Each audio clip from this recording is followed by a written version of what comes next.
guys, so I'm back with another video with Roisin, who was present in either my last video or a couple of videos before, depending on the order that I put these things up, which was the Gossip Girl tag.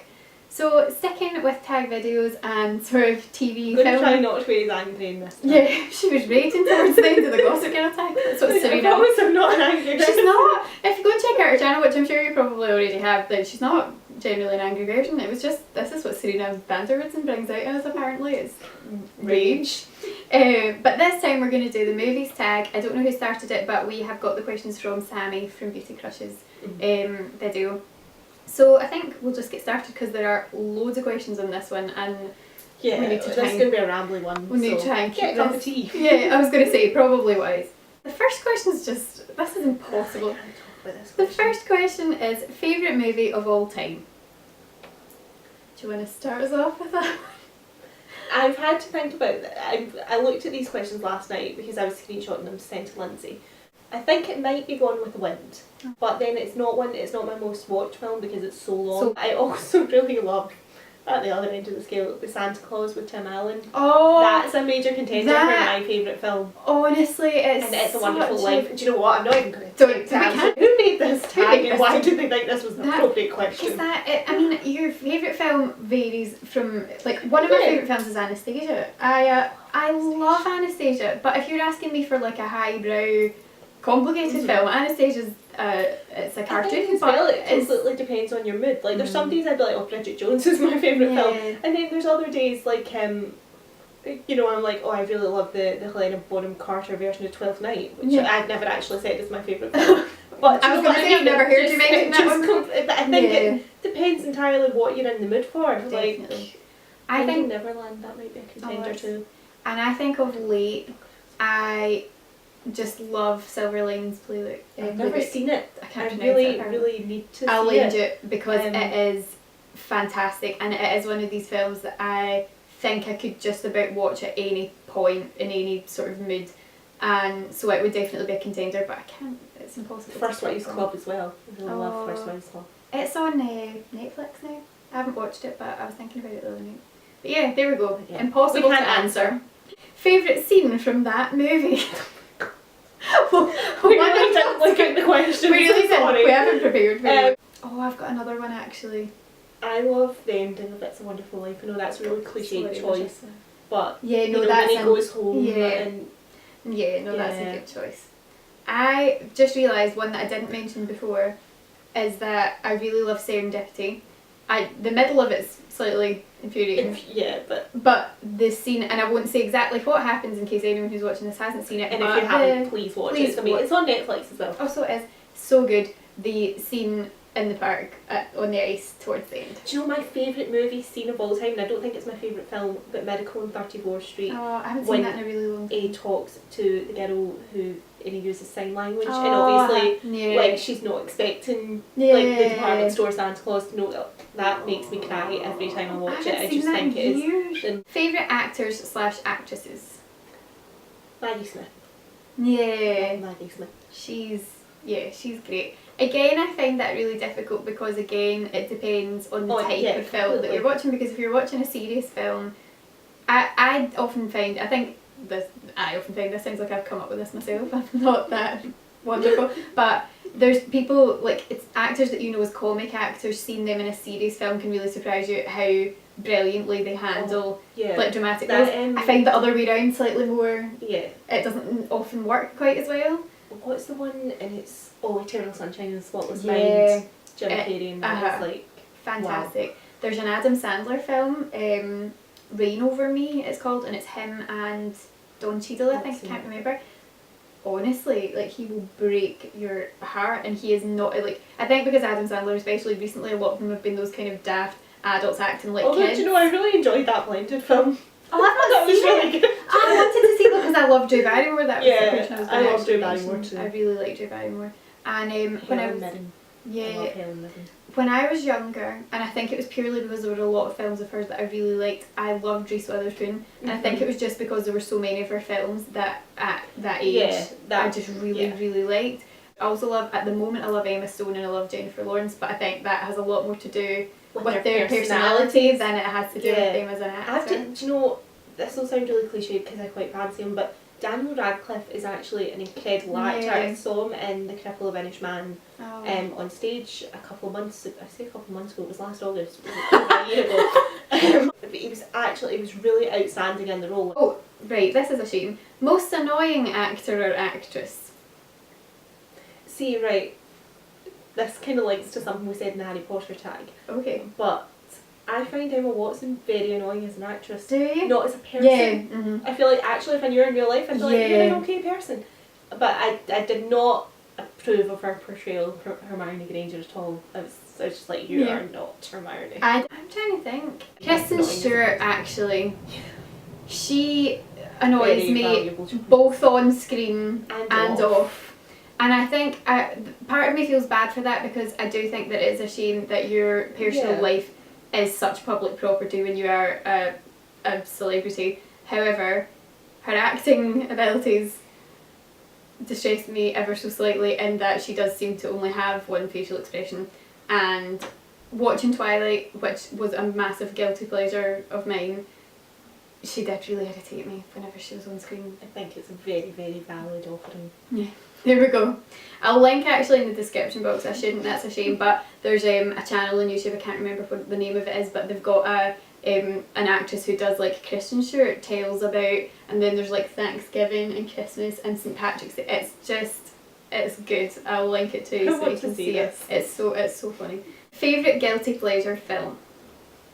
Oh, harsh. I love Bridget Jones. Yeah. A lot of time for Bridget Jones.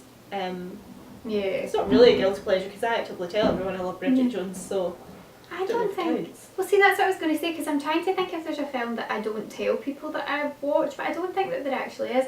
I am very much, I suppose, in terms of guilty pleasure, and if you use it quite broadly, I don't have any sort of issue watching any ridiculous rom-com chick flick. It doesn't matter how predictable it is. Yeah. I have no problem sitting down and watching it. These films always do well, and I don't think they would do well if there wasn't a space for them, so... Very well said. The next question. Favourite tearjerker? Oh, that's hard. That's really hard. See, I love The Notebook. Yeah, I know it's had a bit of a backlash recently about people being like, oh, I wish this film had never been made. And I'm like, oh, good for you, I really like it. So, no, I really like it. I think that's probably... I think I would agree actually with it. It is one of those ones that you know what you're getting yourself in for every time that you're going to watch it, and you think, why am I doing this to myself? I just want a good cry. Yeah. Also, do you know what really makes me cry? And it's not even quite so much to do with the actual content, but this is linking back to earlier on, the last Harry Potter film. Oh yeah. If I want a cry, that works every time because I think it's just so associated with the end of my childhood. Yeah, definitely. How sad is that? No, definitely. I totally agree. I actually cry at lots of films. I know. I think films are my therapy where I get all my issues from real life out. Yeah. Okay. Character from a movie that scared you the most? Women in Black. Oh! Very easy choice. That's... Not even the remake, the original. We did it in the standard grade drama or GCSE drama it would be for English people. Our drama teacher, what she did for we had a double period and she told us the story of the Women in Black, and our drama teacher was absolutely fantastic. Yeah. So it was literally us sitting in a circle in the class and she's telling the story, and that was me terrified for life before we even watched the film. But the Woman in Black is this recurring character from a film that is what definitely. Well, I'm so sorry. I have to apologise to anyone who's watching this video because I am answering these questions appallingly. For someone who studied film and television, I think my excuse is that my thing is very much television. Doesn't mean I don't love films, I do. But I find it difficult to answer this question because the main genre that I don't watch is horror films. Yeah, see, I'm not a horror film person, so that's probably why it's so easy for me to this is the one scary thing I would agree with that in terms of the fact I haven't seen an older version of it. I watched the Daniel Radcliffe one. Do you know what? And I think it's so good because it's so old school horror and that it's so atmospheric and it's your own imagination, which is worse than anything they can put on screen. I think I haven't seen it, but I do know that the characters in Funny Games. I haven't watched Funny Games, but I know never even heard of it. Oh, so it's one of these weird, like, avoid very horror indie horror films that a couple of friends had watched. I think they watched it in their American independent cinema module when we were at uni, and it's I will go into detail about the content of it, but it's people invading someone's home and making things go very, very badly, and the characters in that, even though I haven't seen it, they frighten me enough to know I would never watch it. Yeah. So I don't like films because I read a thing about where people like to watch horror films, and there's a big sort of gap in this particular study between people who watched it in the cinema because they didn't want to invite that into their house, and people who watched it in the house because it's easier to switch off. Yeah, definitely. So I don't like either. No, but, I'm not a fan. Not a fan either way. Movie that you love that everyone else hates. Well, see, quite a lot of people hate Serendipity because they find it frustrating, and I love Serendipity. Yeah, I would agree. I think the first time I watched it, I had been warned by the person who told me to watch it that the sort of middle section you could find it quite frustrating, but I think I got so caught up in the whole thing that it is one that anytime I mention you get a kind of divided reaction to. So yeah. I love The Lion King too, which is another one that I've not seen that for years, but I don't really like any of the other Disney follow-ups that happened in the kind of the down period of Disney where they hit out with things like Fox and the Hound 2, etc. I like The Return of Jafar. I feel like I did like that one. I liked it, but I didn't really. The only ones I ever really watched were The Lion King 2, Return of Jafar, and I think maybe I like Little Mermaid too, actually, but I don't know if I would like it now. But I remember liking it at the time. So. Well, but Lion King 2 I stand by. I've watched it recently and I still enjoy that Well, film. I liked it at the time, and the opposite of that, a movie that you hate that everyone else loves. That's difficult. I don't know the general consensus to this, but most of my friends like this, The Hitchhiker's Guide to the Galaxy. I've never seen it. It is the only film ever that I have deliberately put off halfway through because I just couldn't get to the end of it. I don't do that generally. I give it my best shot, but with that, I knew there was no point in me keeping watching it. So I hated Kick-Ass. Did you? I haven't seen Kick-Ass, which is I terrible. saw it in the cinema, and I have never walked out of a film in the cinema, and I didn't walk out of it because it was in the front row. Oh, yeah. And my friend that I was with hated it as well. The two of us were sitting there going, why are we watching should we leave? And I was like, I don't want to leave, I don't want to be those people. And it was like an absolutely packed cinema, and it was one of the massive, it was like Screen 3 in town, you know, and it's like huge. And it was absolutely packed. Everyone else obviously loving it, and Holly and I were just like, we were just not. And my boyfriend loves it, one of his favourite films. Yeah. Oh, I've never, do you know, it's one on my list that I still haven't seen yet, so I'll have to watch and let you know what I think. Yeah. Okay, getting on to the good ones. Favourite animated movie? Now, this is difficult. This is very difficult. I think, for me, it's a 4-way split. Yeah, I think mine might be 4 as well. Beauty and the Beast, Hunchback of Notre Dame, which is such an underrated. It is. Like, I've not seen it for years actually, but I love it. It's actually a film that I didn't love as a child, but I rewatched it, I think maybe 3 or 4 years ago, and was like, this has gone straight to the top of my list. Like, Pocahontas, which is another seriously I didn't really like it when I was wee actually. Not that I didn't like it, but I didn't watch it all that often in comparison to the rest. Do you know the thing as well is apparently The Lion King was a low budget film they were making because Pocahontas was where they put all the money into, and that was one they thought would do really well. But The Lion King way eclipsed it. And I think it's probably because the themes of it, you don't get it when you're a child. And the last one would be Anastasia. Well, 2 of the 4 are the same for me. The 4 that I was going to mention were Anastasia, which probably if I had to just pick one it would be Anastasia, Aladdin, Aladdin, because I'm looking at that, I forgot that wasn't the one I said before. Anastasia, Aladdin, Beauty and the Beast, Lion King. Probably. However, I do find it difficult because there were so many animated films when I was wee that I just absolutely loved. I feel like, I suppose everybody feels like they've had the best generation, but I think in terms of like the animated films that we grew up with, in terms of Disney and its heyday in the early 90s, and then the Harry Potter, I feel like we had a really good progression of things to be interested in. Definitely, I would agree with that. I also really liked, in sort of recent times, I really liked Tangled. I was a fan of Tangled. I really love Princess and the Frog as well. Actor or actress crush? This is difficult. Daniel Radcliffe, Matt Damon, Leonardo DiCaprio. Oh, Leo. Oh, Leo. Leo in The Great Gatsby, and the cream jumper. See the way he looks at Carey Mulligan. Yeah. Oh, I'm like, that is the look. Yes, that's what you want. I can't believe that was acting, to be honest. Like, and I think as well, he's so talented. That also really attracts me. Yeah. And you know, I wasn't on the Leo bandwagon back in the day. No, I didn't like him in Titanic at all. Wasn't interested. No interest. Also, I was quite young at the time, but you know, but I didn't. You know, Titanic, Romeo and Juliet doesn't do it for me. As he's got older, and he's got a bit broader, and he just, he's just. It's just lovely. Leo. It just is. So Leo's definitely up there. And in terms of kind of like, I also back in the day I really liked John Cusack, but I think that has a lot to do with the fact that he was the voice of Dimitri. Oh yeah, so he was. What were you going to say? I was going to say, is he not in Serendipity? He's also in Serendipity, yeah. So there was that, the Serendipity thing, and the voice of Dimitri, which I think sort of attracted me. Yeah. But also, I'm just going to put it out there, I just love Paul Rudd.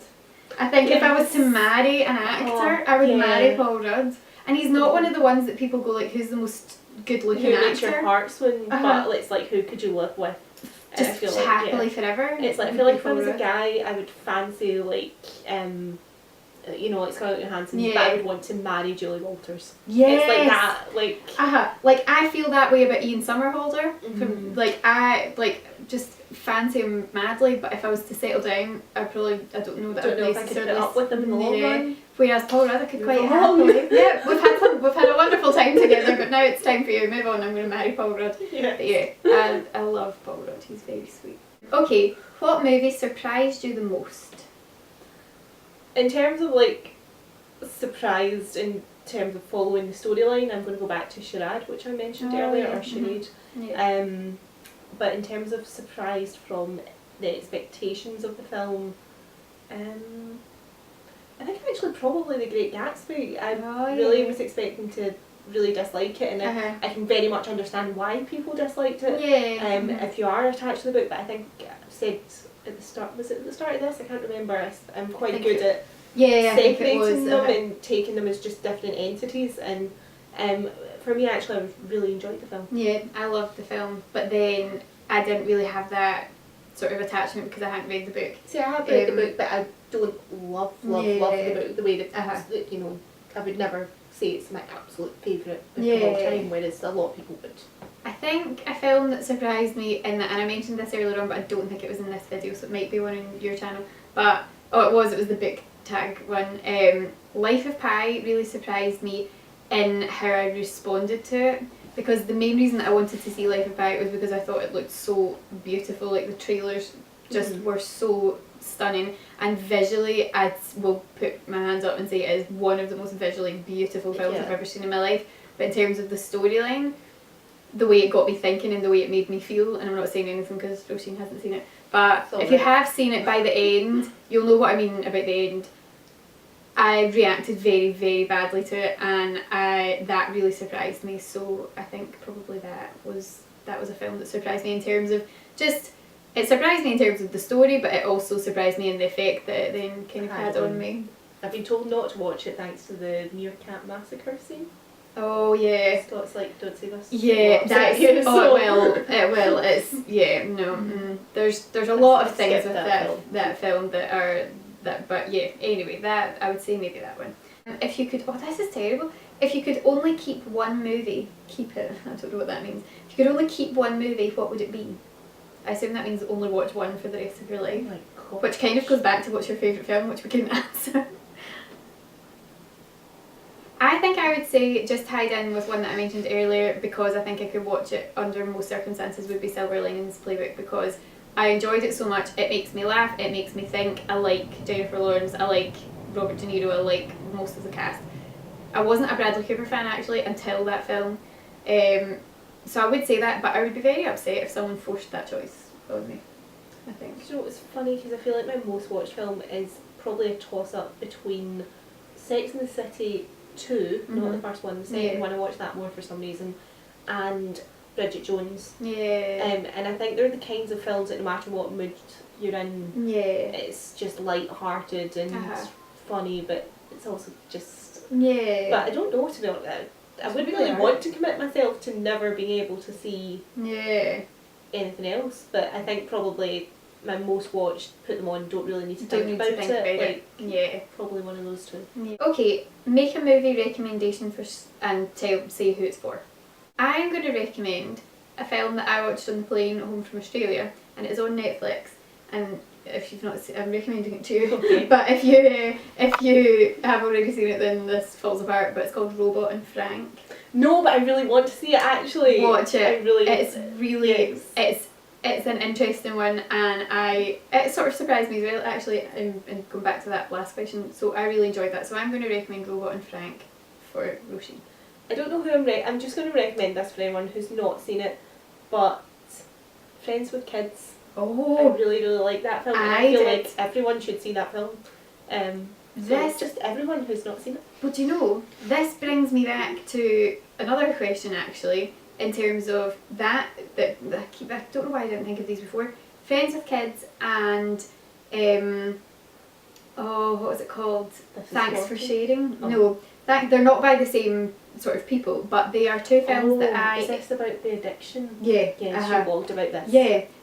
Both of those films surprised me in that I went into them thinking that I knew exactly what type of film they were going to be, and it wasn't. Mm-hmm. If you could go back in time and marry an actor or actress from back when who is now old, who would it be? Ian McKellen.